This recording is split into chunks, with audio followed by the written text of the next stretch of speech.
Hello and welcome back. Let's turn our attention now to assumptions in cognitive therapy and how you identify these and really work with them. So remember, cognitive therapy is all about theory building. It's about exploring with your patient, identifying these negative kind of thoughts, feelings, assumptions, and weighing up the evidence that either confirms or disconfirms a belief. So once a patient is starting to build a more balanced perspective about some of their negative automatic thoughts, you might notice that there are some beliefs that are really much harder to shift. They're much more rigid, and you both might start to notice that certain behavioural patterns or ways of coping that the person does are practiced time and time again, and they come into play when those rigid beliefs happen. Now these are called assumptions, and you might also see these referred to as core beliefs or schema in the literature. So assumptions tend to be conditional or unconditional. First, let's look at some examples of conditional assumptions. So conditional assumptions always have that condition upon which they are based. So if I am not loved or liked, then that means that I am worthless. And that really kind of links to rejection. So if someone is rejected by a lover, for example, it will be, therefore I am worthless. So it's the meaning that is attributed to the situational event, that rejection. Another conditional assumption might be, to be happy, I have to own a big house or be extremely successful. Or I must please, or else people might leave me. I must not make mistakes, or people will think that I'm rubbish. So identifying these conditional assumptions are the first step. But once you both uncover them and agree them, agree that they're relevant, it's then about exploring what this means for the person. For example, a person might have the belief that I must be perfect or people will not like me. Well, for some, it might mean that I'm to blame for everything. I've caused people to reject me. I'm not good enough, which might cause someone to feel sad.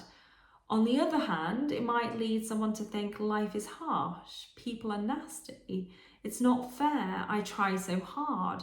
And this might make someone feel angry. So I suppose the same thought can have very different emotions linked to them. Now, how do you get to that thought? How do you funnel down into that meaning of that thought to the patient and the emotion? Well, you do this by downward arrowing, and this is a really good technique that Beck describes.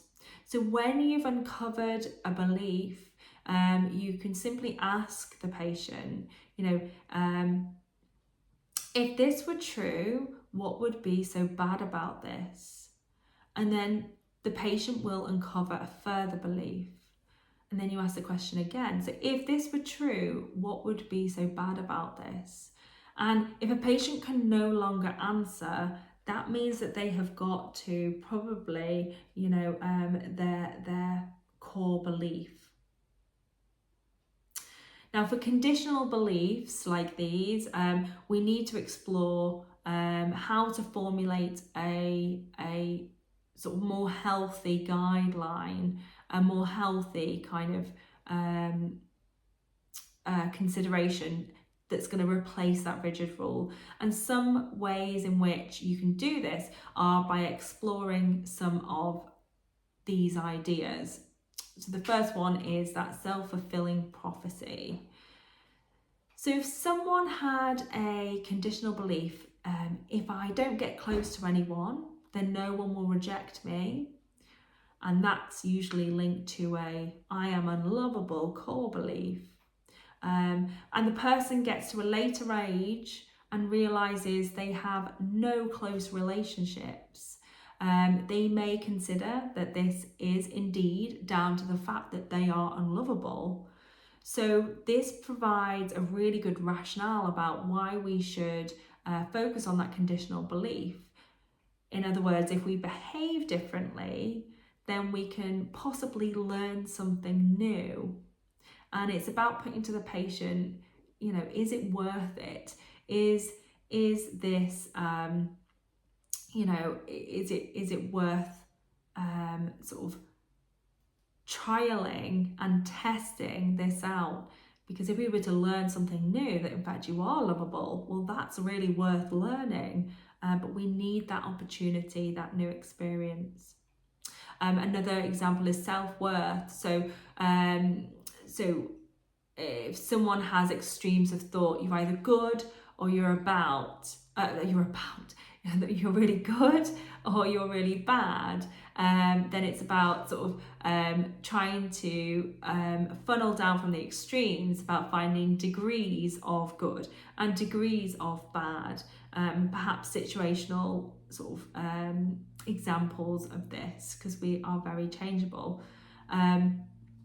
So a good technique you can use for this is big I, little I. Now, if you can imagine in your mind's eye a little I, and then a big I, which is made up of hundreds of little I's. You can do this on a Word document if you want, but it's about understanding that actually the patient is focusing on that little I when they are thinking that they are a bad person, when in actual fact, they are made up of hundreds of little I's, lots of attributes and values and degrees of behaviour which would not necessarily fit with being particularly bad or good even. So it's about kind of considering degrees. Now, the main point of this work really is just to see if a patient can flex their conditional belief just enough to try and do something different, which will enable them to gather further evidence or for the belief not to be that self-fulfilling prophecy. And when we've identified a behaviour change, then we can set a behavioural experiment up with the person to continue to use that behaviour and judge the consequence. So the main cognitive kind of technique that you can use is behavioural experiments. Now, so behavioural experiments can be purely experimental, i.e. let's see what happens if we do this. But you can also manipulate as well and observe. So observe and gather information. And now if you just observe, obviously you can't manipulate the conditions and the variables that go into that. So there's a real parallel really between experiments in therapy and the experiments that you will do in science. They're designed to form and test a theory, that theory being the patient's cognitive hypothesis or beliefs. So when developing a behavioural experiment, you want to be clear regarding the purpose of the experiment. You want to clarify the patient's understanding regarding the purpose.